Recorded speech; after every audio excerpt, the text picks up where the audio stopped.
We must be aware to make the most of our time because the days are evil. Because the devil knows is your greatest asset in the adventure of life. So he steals more of your time than your materials. By robbing you of your time, he robs you of your destiny. I used to know a school headmaster. Suddenly we heard that he was going to the law school. While others were playing ayo and eating corn, he was doing London correspondence, University Correspondence College. In those days, no internet, no nothing. So you go to the post office to go and collect his parcel and with lantern. He left them. He left his peers, went to law school, became a lawyer. Status changed within the same time. While others were playing ayo under the tree. I beat you, you beat me. You can't beat me, never. Same time. Same time. The devil is more concerned about your time and my time than your things. Than your things.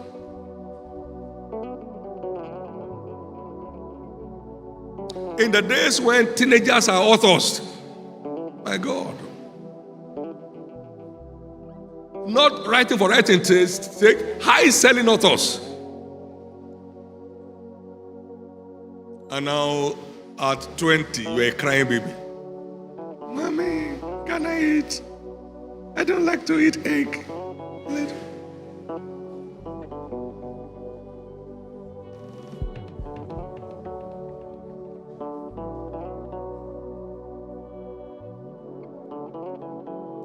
I grew to hate that time. I grew to hate that time. I address my issues with all the time I have.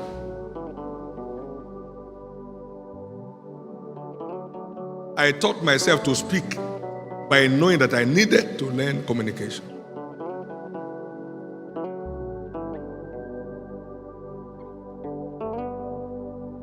Spend your time to improve on your lot.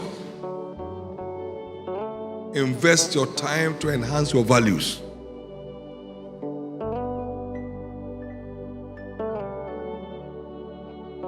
Non-productive engagement makes one vulnerable to demonic assaults.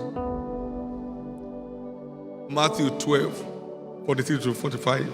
When an evil spirit is gone out of a man, he goes about in dry places. 43 to 45. Seeking rest and finding none. Then he said, I will return into the house from whence I came out. And when he's come, he findeth it empty, swept and garnished, but empty. Then he goes forth and takes with him 7 other spirits more wicked than himself. And they came and invaded that house. And the later end of that man was worse than the beginning. Non-productive engagement makes a believer vulnerable to satanic molestations, to satanic attacks. God has cured your taste for evil while you are here. If you go empty, the evil will come back in multiplied form. Watch it. Watch it. As commonly said, nature abhors vacuum. One is either occupied doing the right thing or becomes a victim of doing the wrong that wrecks destiny. You are either occupied doing the right things or you become a victim of doing the wrong which wrecks destiny. It was Billy Graham said, some temptations come to all men. But all temptations come to the idle. All. Stealing, smoking, lying, all. Just be idle. All. Do nothing. Do not be productive. All.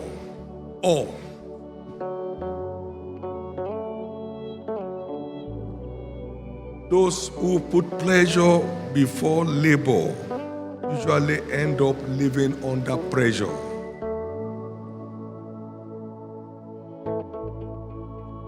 The wise man said, prepare thy work in the field.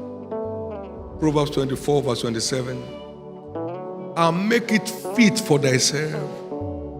And afterwards, build thy house.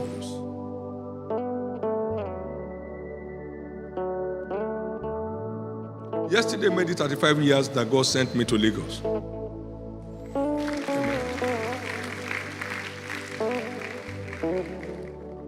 Our mission could not afford 45,000 per annum for a house. No, we shouldn't try that. That would be catastrophe. That's out of budget. Out of budget. But today, huge estates across the nations.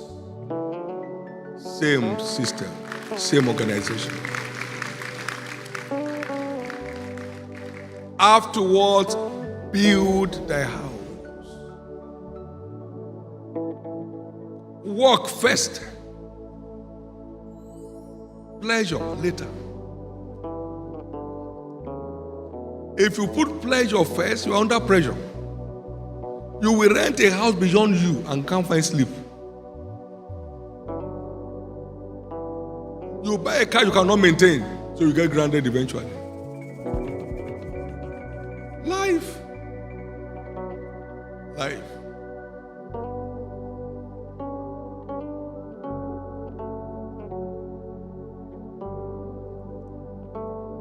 When you hear me telling you stories of 48 years ago, okay, how old am I? That tells you how early I got started learning about life and how to make the most of it.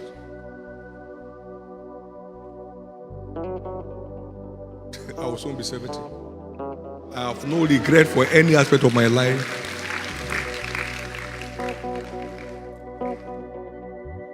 I'm speaking to you the word of a father to complement what your parents teach you. You better hearken to the instruction of a father and make the most of your life.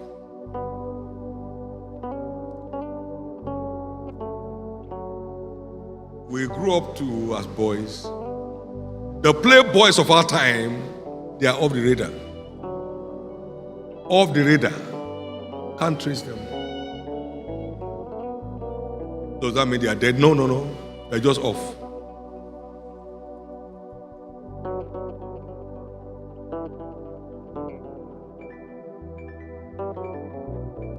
Life is an adventure in times and seasons.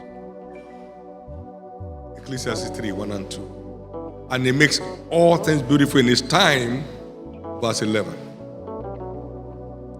This is the planting season of your life as youths. This is your planting season. If you miss the planting season for corn, you go cornless for that year.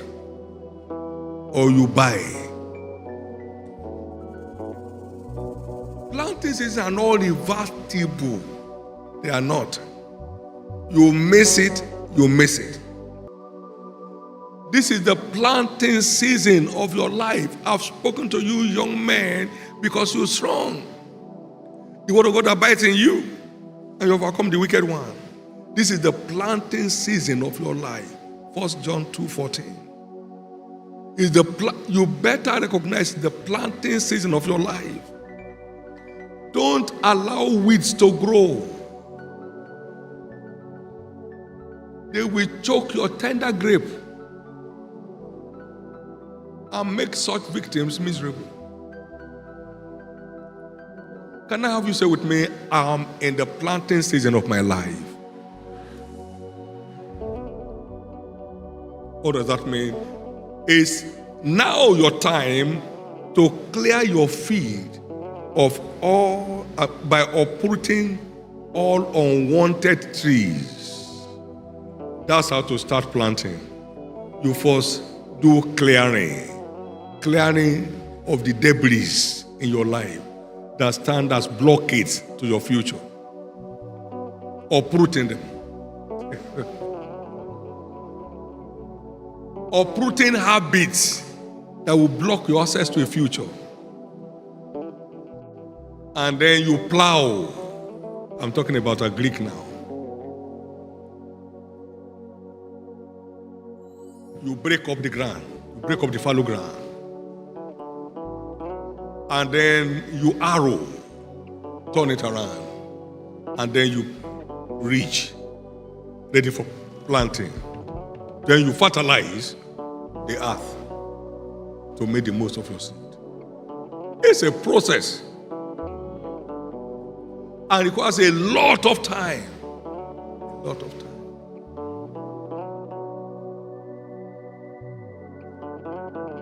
A son that sleeps in harvest is one that brings his father shame.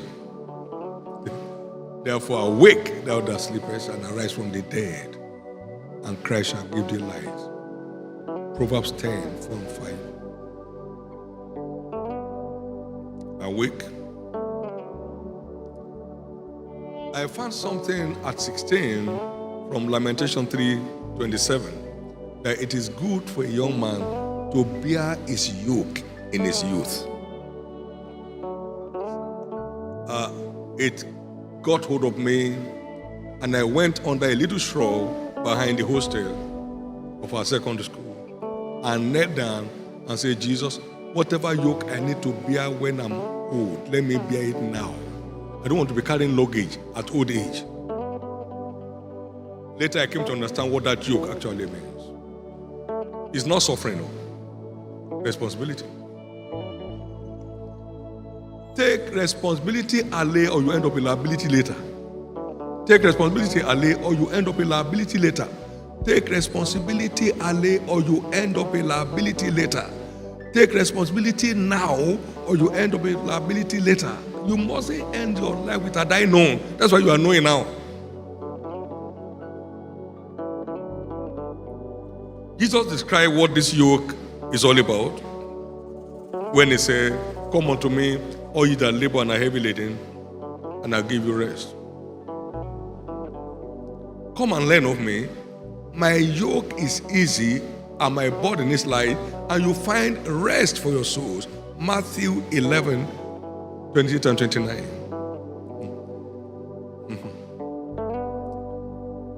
Take my yoke upon you and learn.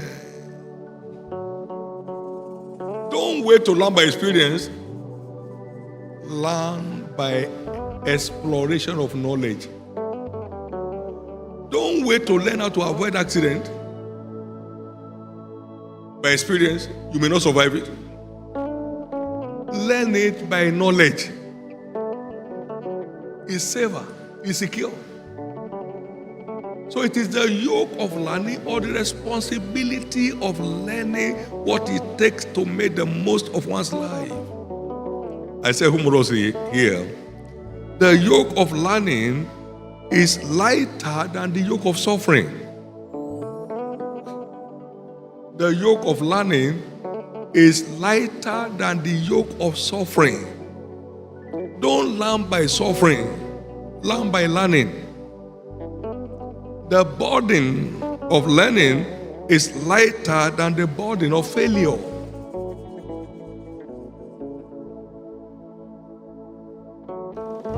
The burden of learning is lighter than the burden of failure. The yoke of learning is far more dignifying than the horror of poverty. Learn how not to be poor.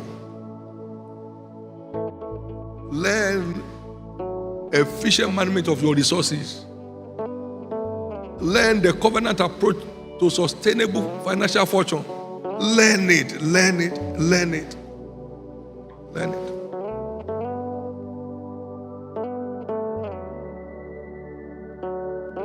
By the grace of God, I have a walk-through library in my home. It's a whole place. About 4 rows. You'll find books there of 1 naira 35 kobo. I will tell you when.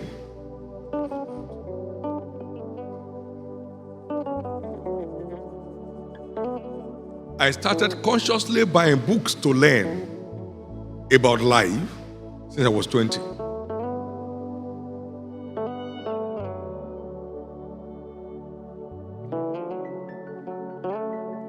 Nothing of value is ever free. Wake up. You have a vision, well done. If you don't learn how to pursue your vision, it will become a delusion. You don't see the light of day.